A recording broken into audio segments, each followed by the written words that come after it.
Sushmoy study হাবের নতুন ভিডিওতে আপনাদের সবাইকে স্বাগত জানাচ্ছি।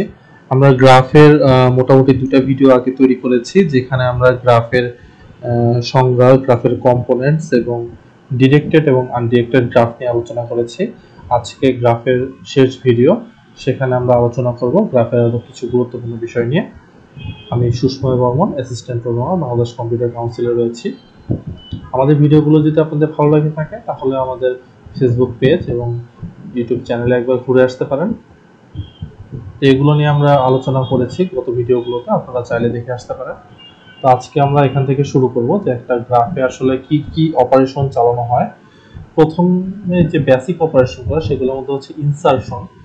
ইনসারশন জিনিসটা কি, যে একটা গ্রাফের মধ্যে একটা নোডকে ইনসার্ট করা। যেমন আমি যদি বলি যে এখানে তিনটা নোডের একটা গ্রাফ আছে, এই গ্রাফের মধ্যে আমি যদি একটা নতুন নোড এখানে ইনসার্ট করি এবং সেটাকে যদি আমি কানেক্ট করি, এটাই হচ্ছে ইনসারশন।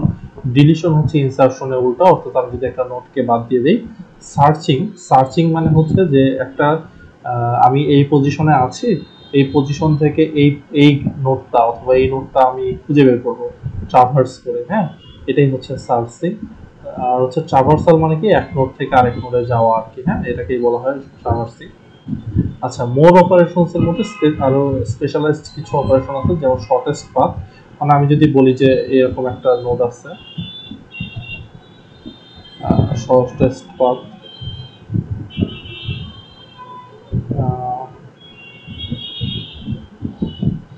এরকম একটা গ্রাফ আছে। হ্যাঁ, এরকম একটা গ্রাফ আছে।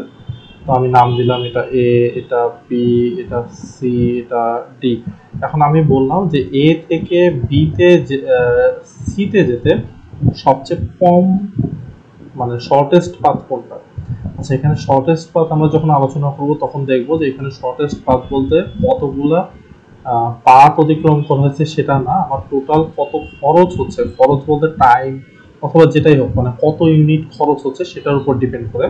আমি যদি একটা উদাহরণ দিই ছোট করে, যে ধরেন আমি এ থেকে বিতে যেতে 2 ইউনিট খরচ হয়, বি থেকে সিতে যেতে 1 ইউনিট খরচ হয়, আর এ থেকে ডাইরেক্ট সিতে যেতে খরচ হয়েছে 6 ইউনিট।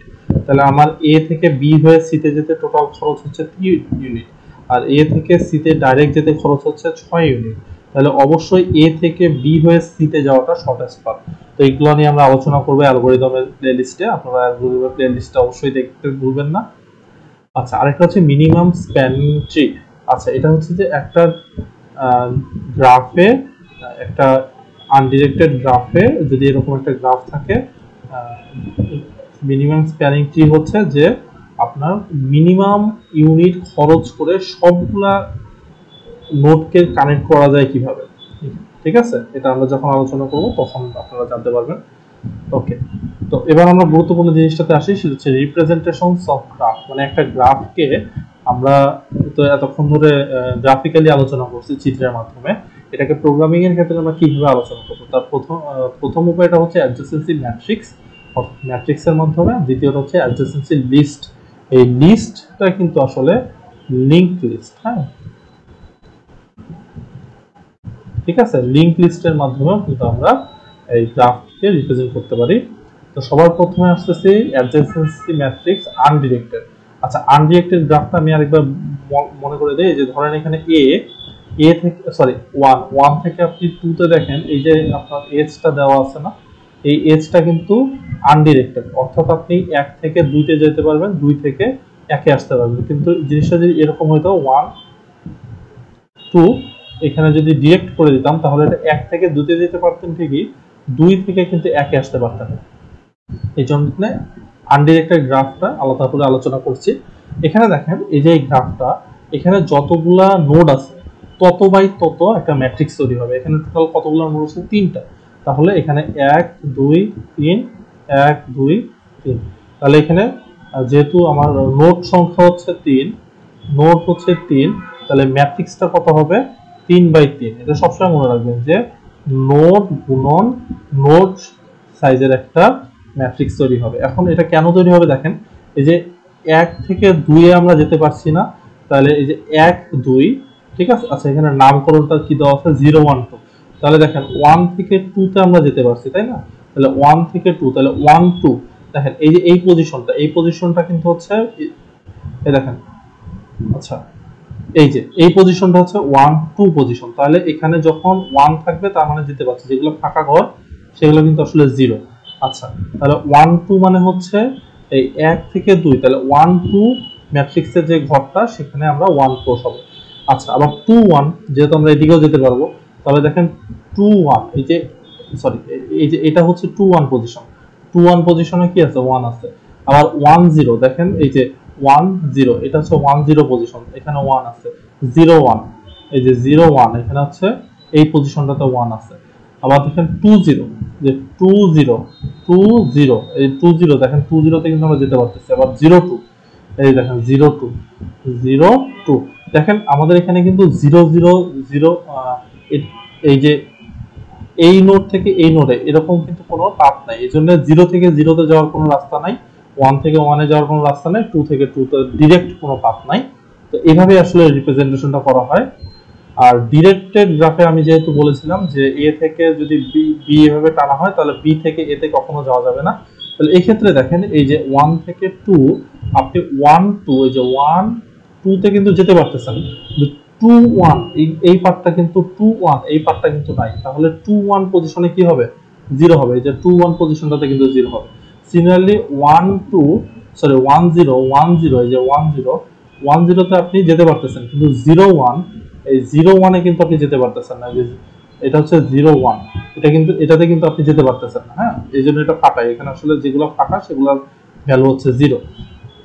ওকে, তারপর দেখেন 2 0, যে 2 0, এই যে 2 0, এই পার্টটাতে কিন্তু আপনি যেতে পারতেছেন, কিন্তু 0 2 এই পার্টটাতে কিন্তু আপনি যেতে পারতেছেন না, কারণ এটা ডিরেক্টেড গ্রাফ। এই জন্য 0 2, এই যে এই জায়গাটা কিন্তু 0, ঠিক আছে। আর 0 0 0 1 0 টা এখানে যেহেতু ডিরেক্টলি পাথ নাই, যদি ডিরেক্টলি পাথ থাকতো তাহলে কি হতো দেখেন, আমি যদি লিখি যে 1 2, তাহলে ডিরেক্টেড করে দিলাম। আমি যদি এইভাবে একটা সার্কেল দেই তার মানে হচ্ছে 2 থেকে 2 তে ডিরেক্ট পাথ আছে, ঠিক আছে। এখানে যেহেতু এরকম কোনো সার্কেল নাই সেক্ষেত্রে আমরা 2 থেকে 2 তে ডাইরেক্ট যেতে পারবো না, 1 থেকে 1 এ যেতে পারবো না, আর হচ্ছে 0 থেকে 0 তে যেতে পারবো না। ওকে, এবার অ্যাডজেসেন্সি লিস্ট মানে কি, যে এটা হচ্ছে আনডিরেক্টেড এর জন্য। তাহলে দেখেন এখানে এটা যেহেতু আনডিরেক্টেড তাহলে আমরা এটা বাই ডিরেকশনাল, তাহলে আমরা প্রথমে এই নোডগুলো আগে নিয়ে নিব, যতগুলো নোড ততগুলো ফার্স্ট ভ্যালু নিয়ে নিব। এবার প্রথমটা ক্ষেত্রে জিরোর ক্ষেত্রে দেখি, জিরোর ক্ষেত্রে দেখেন 0 থেকে আমি কোথায় যেতে পারবো, 0 থেকে 1 এ যেতে পারবো, 0 থেকে 2 তে যেতে পারবো। তাহলে দেখেন 0 থেকে 1 এ যেতে পারবো, 0 থেকে 2 তে যেতে পারবো। তারপরে কি নাল, যেহেতু আমাদের লিংক লিস্টের লাস্টের ভ্যালুটা নাল হয়। তারপর হচ্ছে 1, হ্যাঁ 1 এর ক্ষেত্রে দেখেন 1 থেকে আমরা 2 তে যেতে পারবো, 1 থেকে আমরা 0 তে যেতে পারবো। তো 1 থেকে 2 তে 0 তে যেতে পারবো, 1 থেকে 2 তে যেতে পারবো, তারপরে নাল। আবার 2 এর ক্ষেত্রে দেখেন 2 থেকে আমরা 1 এ যেতে পারবো, 2 থেকে আমরা 0 তে যেতে পারবো। তাহলে 2 থেকে 0 তে গেলাম, 2 থেকে 1 এ গেলাম। কিন্তু ডিরেক্টেড এর ক্ষেত্রে সমস্যাটা কি, ডিরেক্টেড এর ক্ষেত্রে বাই ডিরেকশনাল না। তাহলে প্রথমে যদি 0 এর ক্ষেত্রে চিন্তা করি, দেখেন 0 তে কিন্তু আসা যাচ্ছে শুধু, ঠিক আছে, 0 থেকে কোথাও যাওয়া যাচ্ছে না। দেখেন 1 থেকে 0 তে আসা যাচ্ছে, 2 থেকে 0 তে আসা যাচ্ছে, কিন্তু 0 থেকে কোথাও যাওয়া যাচ্ছে না। সেক্ষেত্রে কি হবে, 0 থেকে কোথাও যাওয়া যাচ্ছে না, তাহলে 0 তে প্রথমেই হচ্ছে কি নাল।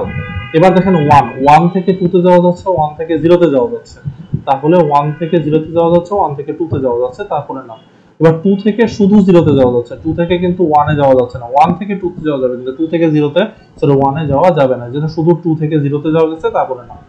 তো এই হচ্ছে বিষয়গুলো, এগুলো আমরা গ্রাফিক্যালি চিন্তা করছি। এই জিনিসগুলো আপনারা প্রোগ্রামিং এর মাধ্যমে অ্যাডজেসেন্সি ম্যাট্রিক্স এবং অ্যাডজেসেন্সি লিস্টের মাধ্যমে করতে পারবেন।